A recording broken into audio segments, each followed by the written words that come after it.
Take 3. I think we're recording. Oh my goodness. Anyway, long story. Greetings, people. So, I'm going to show you how I spin really fine yarn. And I thought people might want to see this. So, let me just touch the camera, make sure I'm not out of shot.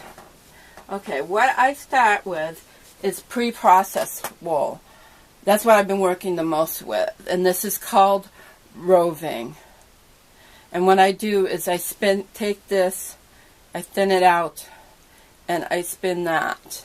And that is my first spin. So after that, so it looks like this when I am done with it. So I have 2 balls here. And this is what I just working with a whole bunch of this. It was left in the barn and the state was going to be sold and nobody had done anything with the wool. So this is what raw wool looks like.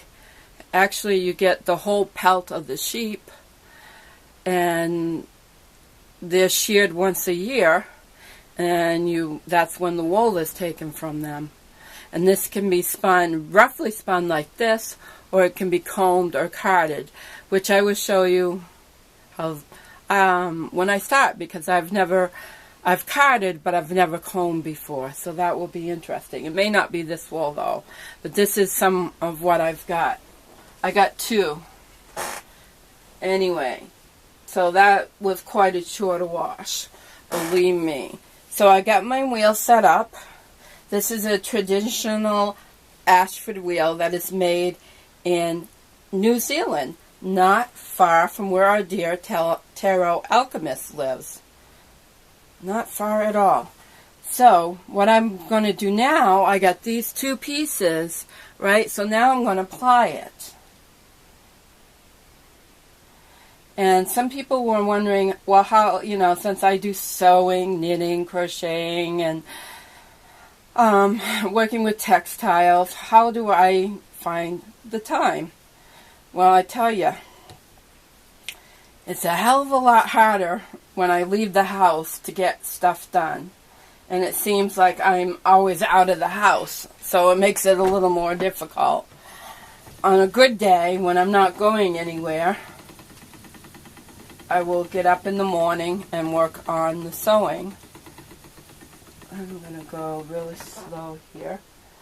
So, because I just started. So when I spin it from the roving, my wheel's going to go in that direction. So it's going to go clockwise direction. But when I ply, I'm going to go in a counterclockwise direction. So this is very fine, but I want to make sure it's spinning really good. I like a nice tight spin. And this is going to be fingerling weight. And as you can see, you can barely see it, so it's fine. So that will mean there'll be yards and yards and yards of this fingerling weight, which makes a nice lace. And it will probably take me a little bit longer than usual to ply that. Thicker yarn, a heavier yarn I can ply within an hour. It doesn't take that long. But plying something like this, being as I really want a nice tight spin on it, because I don't knit or crochet, I don't want to get my needle in between. I don't want it coming apart. If it's too loose, it doesn't, the garment's going to hold up better because it will have a tighter, it will be tighter, or it will be better for the garment too. It will hold up better. So anyway, I was telling you how on a good day when I don't have to leave the house. Because believe me, just leaving the house for an hour or 2 can really mess up the day because you got to get lunch. So on a good day, so like today, I got up this morning. I got up really late. I was having trouble sleeping. That's another story. But anyway, I did my sewing, and I put pictures on my Instagram on what I did, and I showed that. So that's how I did that. So I did the sewing, and then I had lunch, and then have lunch, and then I watched my General Hospital. I've been watching that ever since I was probably a kid, because Mom always watched it. And then this is being an older model, I have to move it on down the line to the next spot. So being that, so then I might play on the computer or do stuff on the computer that needs to be done. I really need to solid week on there to do some work. But or I'll spin for a while, and then I'll probably take another break, and then I usually head upstairs, and if I've got hand stitching to work on, that's when I will work on the hand stitching, is in the evenings, whether I'm watching TV or I'm just upstairs maybe listening to YouTube videos or something, whatever. That's my time to, prop my elbows up and, get really comfortable, and I'll do my stitching.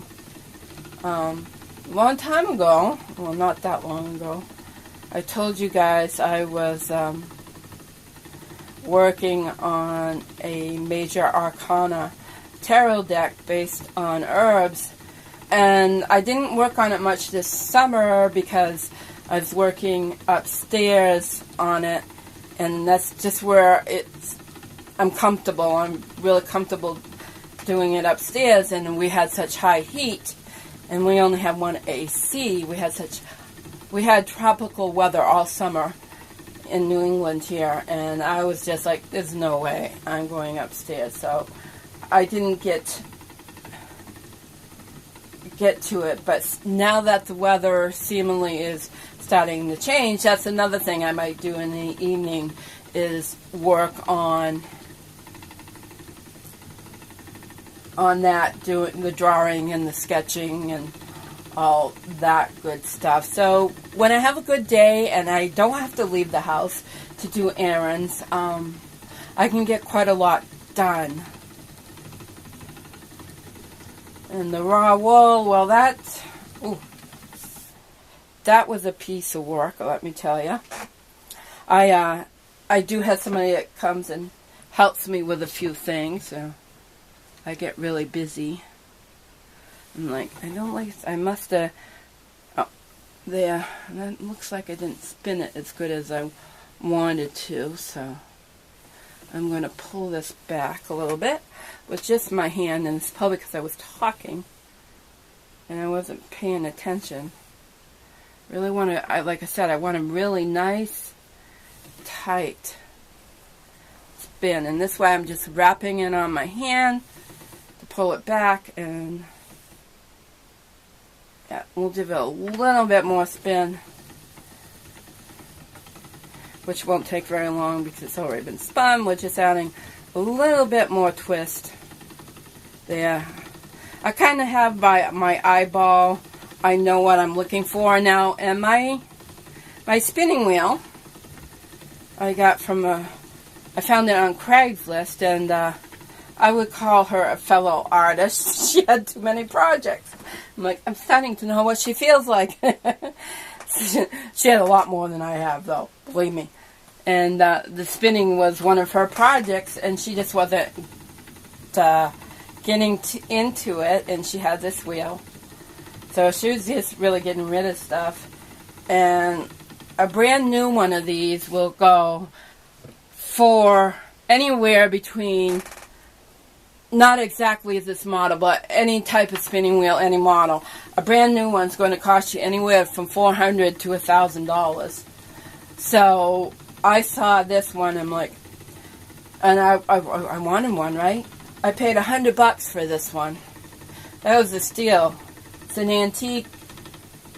It's a little wonky. Some people, the wheel doesn't spin. It's not perfectly balanced, which would make it easier to spin. but I have learned to adapt to it. But I've noticed it gives my yarn a unique twist. It's almost looks braided. It really does. It really gives my yarn a unique twist. So it's something that, even though it's wonky, I've learned how to compensate that and still make a really good yarn. I mean, the wheel works fine. It's just the wheel itself does not spin on its axis properly, which might, if I took it to somebody, it might be able to be straightened out, because it does seem to be getting worse. But then humidity affects it too.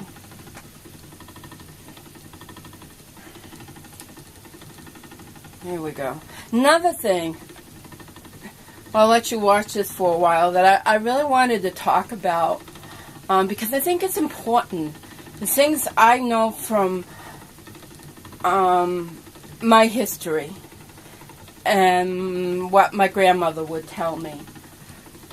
There are people who believe that hurricanes will not strike New England. And that's a bunch of bull crap. Back in the 1930s, New England went through what the Carolinas are going through now, with having storms back to back almost, with only a year in between. There was a hurricane, they didn't name them back then, that came through in the 1936, and then 2 years later there had a hurricane in 1938. 1938 one was worse than what they had in 36. I have a feeling the year was very similar to this year. My grandmother told me so much about it that I could almost picture it. But it had been a very wet summer.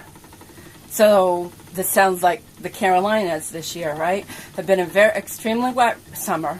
The rivers were full already. The ground was already wet from the heavy wet summer. And then in September came along. Does this sound familiar, people? September came along, and of course they didn't have the forecasting like they did back then, but they did have some communications. So when it slammed into the Connecticut coastline, and we're talking, it literally slammed into the Connecticut coastline. There were huge locomotives that were turned over along the south coast in Connecticut. And of course, it still had quite a breeze by the time it got up here into New Hampshire. And so my grandparents, their farm, ended up being surrounded by water, literally surrounded, and they were farmers. And they had enough warning that they were able to get all their cattle out to higher ground, out to pasture as we call it. I think I have a video of me walking out there. Look back for early spring, because I wasn't doing much walking in this humid air we have. So my grandmother also, she ran the chicken part of the farm. She sold eggs, and they dressed chickens on Fridays to send them to market. And so, she had all, many hen houses and chicken coops and all that. And they lost a lot of them. And she told me how after the water receded, she went out and, picked up dead chicken after dead chicken after another, the ground was literally littered with them, and the chicken houses were gone, or they were, there was nothing left of them to salvage. Now the farm sits on a knoll, it's probably built on an ancient mound or something, so it sits high on the floodplain. So that was never inundated. It was just surrounded by water. There was water underneath the barn, but that was easily dried out when the, they had the baby chicks then, or small poultry at the time, and some of them got put in the living room of the house just so they could save them. So it really upsets me when people say that hurricanes cannot happen in New England. And it wasn't that long ago we had Hurricane Irene. Well, yes, she didn't have a lot of winds, but she really did a job of flooding in Vermont. Vermont got the right east quadrant, and I got to untangle this, and so I'm going to end this for now. I get tangled up sometimes, but it's not too bad, but it's not going right the way I want it to. And really did some devastating flooding and actually changed the landscape. So that can happen anywhere. And another thing is that people say tornadoes can't happen in New England. They happen all the time, just not usually on a mass scale. There was a great Worcester tornado of the 1940s, 1950s. Tore through the whole town of Worcester, Mass. My dad had gone to the service with a friend of him was in the World War II with my dad. Went about the same time, and he was a friend he knew from Worcester, Mass. And he survived World War II, but came home and was killed in that tornado. So weather can happen anywhere is my message. If you happen to listen to this all the way through while I was gabbing. But I gotta go untangle my balls, because can I say ball? Can you say balls? They're kind of a little tangled up here. Just a little, not bad. And I like to keep them straight so that I can keep both hands like this, like you were riding a horse with double reins. And it just gives me the chance to hold the tension. This way I can control the tension with my hands. Because something you want it tense. You don't really want it loose. But that way I have control of it. That's just one way to do it. Not everybody does it this way, but that's the way I do it. So I thought I'd just share that with you today. I hope everybody has a great time. And sometime I probably will be back with a tarot. I want to do a live and do readings for people. So hopefully I'll announce it on For the Love of Cards that I'll be going live so that people can join me and I can do some tarot readings. So that's it for now. Have a great one, everybody. Bye-bye.